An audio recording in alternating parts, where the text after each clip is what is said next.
ଶାରଦୀୟ ମୃଦୁମଳୟରେ ଦୋଳାୟିତ କାଶତଣ୍ଡି ଫୁଲର ପୁଲକରେ ପୁଲକିତ ଆଜିର ଏହି ଶୁଭ୍ର ସକାଳ।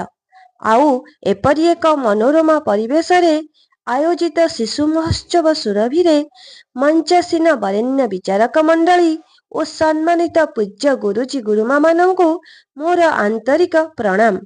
ଆକର୍ଷଣୀୟ ପ୍ରତିଭାର ଅଧିକାରୀ ସୁଜ୍ଞାନୀ ବିଜ୍ଞ ପ୍ରତିଯୋଗୀ ବନ୍ଧୁଗଣଙ୍କୁ ମୋର ଶୁଭେଚ୍ଛା।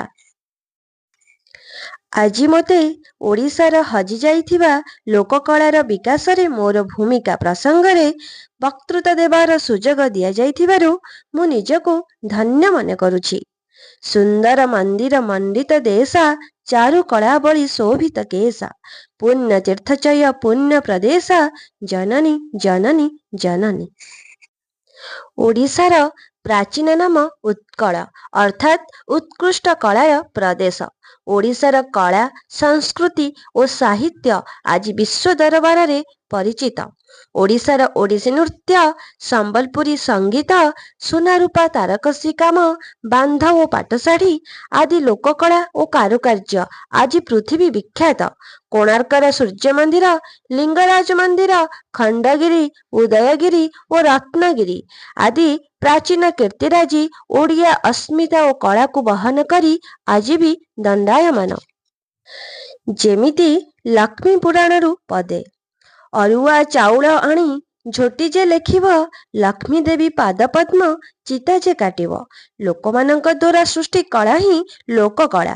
ଗାଁ ଗହଳିର ସରଳ ନିରାଡମ୍ବର ଲୋକମାନଙ୍କ ହୃଦୟ ସ୍ପନ୍ଦନରୁ ଯାହା ସହଜ ଭାବରେ ପରିସ୍ଫୁଟ ହୁଏ ତାହା ହିଁ ଲୋକକଳା।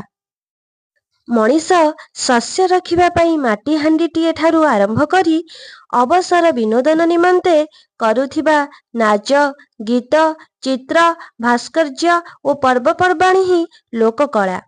ଆଜି ଆମ ଲୋକକଳା ଜରାଜୀର୍ଣ୍ଣ। ଆଧୁନିକତାର ସ୍ପର୍ଶରେ ଏହା ଆଜି ନିଜର ସତ୍ତା ହରାଇ ବସିଛି। ବିଦେଶୀମାନେ ଆଜି ଜଗନ୍ନାଥ କଳା ଓ ସଂସ୍କୃତିକୁ ନିଜର କରୁଥିବା ବେଳେ ଆମେ ଆମ କଳା ଓ ସଂସ୍କୃତି ଠାରୁ ଦୂରେଇ ଯାଉଛୁ।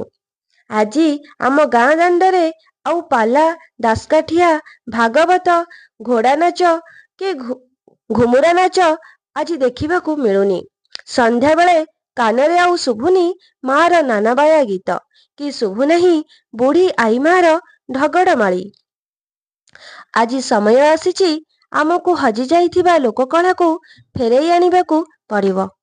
ହଁ, ଏହି ପରିପ୍ରେକ୍ଷୀରେ ମୋର ଅନେକ ସବୁ ଦାୟିତ୍ୱ ରହିଛି।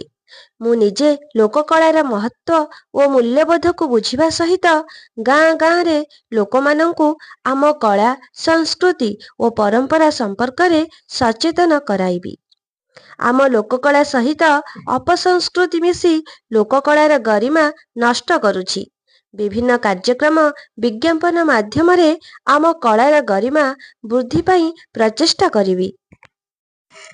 ଆମ ନିଜ ଅଞ୍ଚଳର କଳାକାରମାନଙ୍କର ଦ୍ରବ୍ୟ କ୍ରୟ କରି ଓ ବ୍ୟବହାର କରି ଆଞ୍ଚଳିକ ଲୋକକଳାକୁ ପ୍ରୋତ୍ସାହିତ କରିବି। ଆମ ଲୋକକଳାର ବିକାଶ ପାଇଁ ଅଧିକ ଅଧ୍ୟୟନ କରିବା ସହ ଏହା ଉପରେ ଅଧିକ ଗବେଷଣା କରିବି। ଲୋକକଳାକୃତ ଦ୍ରବ୍ୟ ତଥା ବାଦ୍ୟଯନ୍ତ୍ର ମୂର୍ତ୍ତି ଚିତ୍ରପଟ ସଙ୍ଗୀତ ଆଦିକୁ ସଂରକ୍ଷଣ କରି ରଖିବି। ଆମ ଅଞ୍ଚଳର କଳା ପରିଷଦ ଓ ସଂଗଠନର ସକ୍ରିୟ ସଭ୍ୟ ରହିବି।